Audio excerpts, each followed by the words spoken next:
Meu Senhor, meu Deus, creio firmemente que estás aqui, que me vês, que me ouves. Adoro-te com profunda reverência. Peço-te perdão dos meus pecados e graça para fazer com fruto este tempo de oração. Minha Mãe Imaculada, São José, meu Pai e Senhor, anjo da minha guarda, intercedei por mim. Bem, hoje é domingo, é o 33º domingo do tempo comum, e significa que é o penúltimo domingo do tempo comum, ou melhor, o penúltimo domingo do ano litúrgico, uma vez que no próximo domingo, com a solenidade de Jesus Cristo, Rei do Universo, depois termina o ano litúrgico, o domingo seguinte já é um novo ano litúrgico, que já é o primeiro domingo do Advento. Isto é interessante para perceber o Evangelho de hoje. O Evangelho, nós ouvimos uma parte do discurso escatológico de Jesus, ou discurso apocalíptico, né? Escatológico faz mais referência a que é sobre o fim dos tempos, e apocalíptico é uma palavra que vem de Apocalipse, que é uma palavra grega que significa revelação, né? Revela coisas ocultas, né? Jesus diz o que vai acontecer no final dos tempos. E descreve o final dos tempos fazendo um paralelismo entre o fim do mundo e a destruição de Jerusalém. Ou seja, nós sabemos que Jesus, quando diz não passará esta geração sem que tudo isto aconteça, vai dizer isto no Evangelho de hoje, pois está-se a referir evidentemente à destruição de Jerusalém. E está a dizer que a destruição de Jerusalém é uma imagem do fim do mundo, né?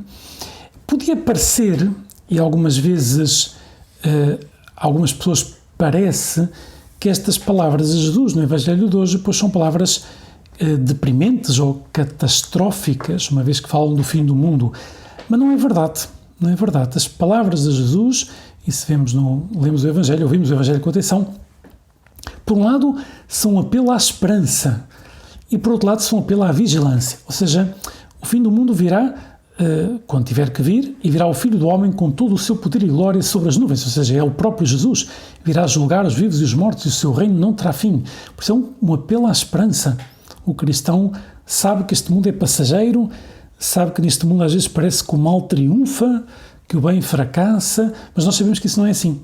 Nós sabemos que no final triunfará o bem e fracassará o mal para sempre, e sabemos que um dia Deus virá pedir contas de o que fizemos com a nossa vida e virá pedir contas a este mundo. Não é só quando cada um de nós se apresentar diante do Senhor, mas depois também que haverá uns novos céus e uma nova terra, e este mundo depois passará, não é? Tudo o que é visível passará. Por isso é um apelo à esperança, já que estamos agora a preparar-nos para o jubileu do ano que vem, em que o Papa insiste tanto nesta virtude, não é? O discurso escatológico é um apelo à esperança, um apelo a confiarmos em Deus, a não desanimar diante das dificuldades exteriores ou interiores, a procurarmos ser bons cristãos, a saber que o Senhor um dia nos pedirá contas e que ainda que haja pessoas que possam fazer troça, não sei, a dizer que absurdo, vais à missa, rezas, confessas e procuras portar-te bem, isso não adianta para nada. Nós sabemos que isso é tudo falso, não é? Nós sabemos que nós temos essa confiança posta em Jesus, sabemos que o que sim que é passageiro é o mundo, não é? O mal deste mundo, digamos assim. O que permanece para a vida eterna é evidentemente tudo aquilo que fizemos por amor a Deus, né? Neste mundo, tudo neste mundo, mais tarde ou mais cedo, passa, né?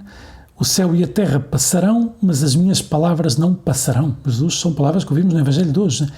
Tudo passará, né? Se olhares à volta, o céu e a terra passarão, mas as minhas palavras não passarão. E pensava, agora que estamos a fazer oração, né, diante de Jesus, pois perguntar-me, como é que eu leio o Evangelho? Como é que eu medito nas tuas palavras? Eu tenho essa fé de que as tuas palavras não passam, que as tuas palavras são palavras de vida eterna, né? Que me dão um sentido para a vida.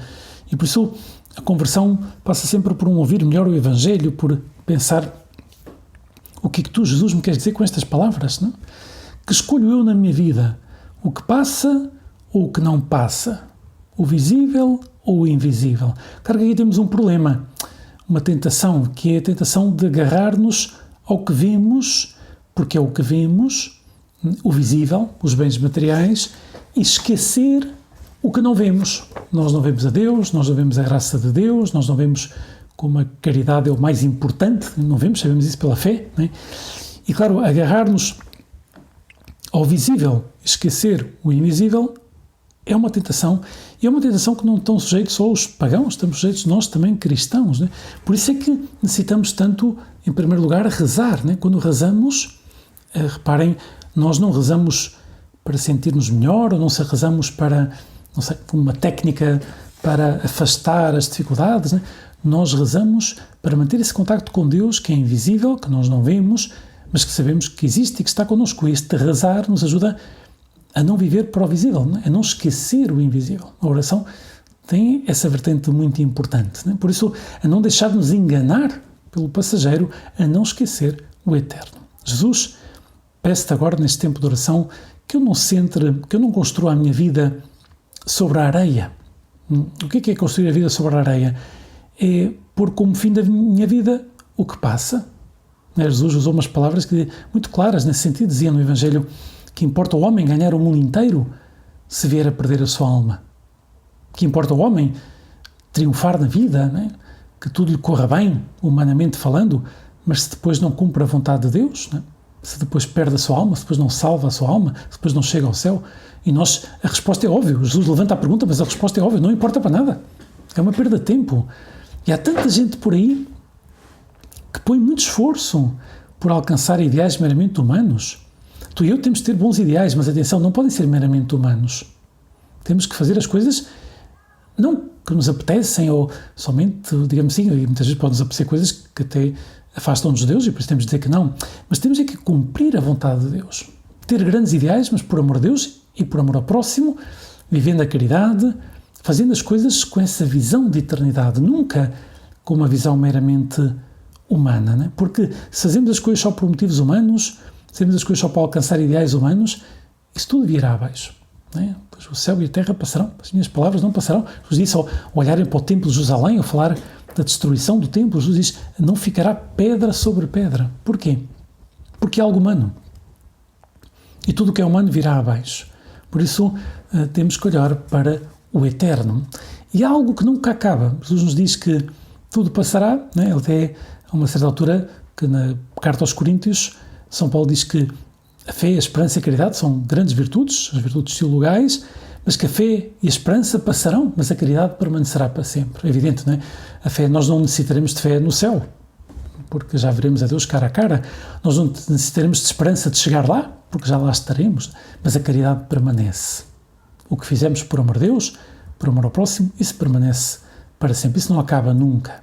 Por isso, Jesus, em que estou eu a investir na minha vida? No que é visível ou que não é no que é invisível? Quais são os meus ideais na vida? Como decido eu, às vezes, quando tenho que tomar uma decisão na minha vida, como penso eu nas coisas? Olhando para as coisas em si, ou olhando para ti e pensando que queres que eu faça? Queres que eu faça? Há uma passagem da carta de São João, da primeira carta de São João, que diz: o mundo passa e as suas concupiscências também, mas aquele que cumpre a vontade de Deus, esse permanece para sempre. E se nós queremos permanecer para sempre, temos que amar a vontade de Deus, isso permanece para sempre. Cumprir a vontade de Deus. Usar os bens materiais como meios, não como fins, para cumprir a vontade de Deus. Né? Sermos generosos a ajudar os outros, né, com os bens que temos, que Deus nos deu para administrar, que não somos donos absolutos, e não são só os bens materiais, são os talentos, as capacidades que temos. As capacidades, né, que tu, Jesus, nos deste, os talentos que nos deste para os fazer render, por amor a ti e por amor ao próximo. Vamos olhar para Maria. Ela ajuda-nos, por um lado, a não deixar-nos deslumbrar pelo visível, pelo passageiro, e por outro lado, a procurar o invisível, ou seja, a Deus, a sua vontade. Por isso Maria nos ajuda a sermos almas de oração, almas que rezam todos os dias, que necessitam esse contacto com Deus, porque senão acabam por esquecer dele. É assim mesmo. Se nós não rezássemos, acabamos por esquecer de Deus na prática, não na teoria, mas na prática sim. Almas que pedem ajuda a Deus para portar-se bem, almas que sabem receber os sacramentos com fé, né? Necessitamos da confissão que nos apaga os pecados, que nos ajuda a libertar-nos daquilo que nos afasta de Deus. Necessitamos da comunhão que nos alimenta neste caminho que temos que percorrer, também alimenta a nossa fé, a nossa esperança, a nossa caridade, o nosso desejo de viver para Deus e não para o passageiro. Vamos pedir a Nossa Senhora que ela nos ajude a não deixar-nos deslumbrar pelo visível e a procurar o invisível, a cumprir a vontade de Deus, sabendo que isso é o que não passa. Né? A vontade de Deus não passa.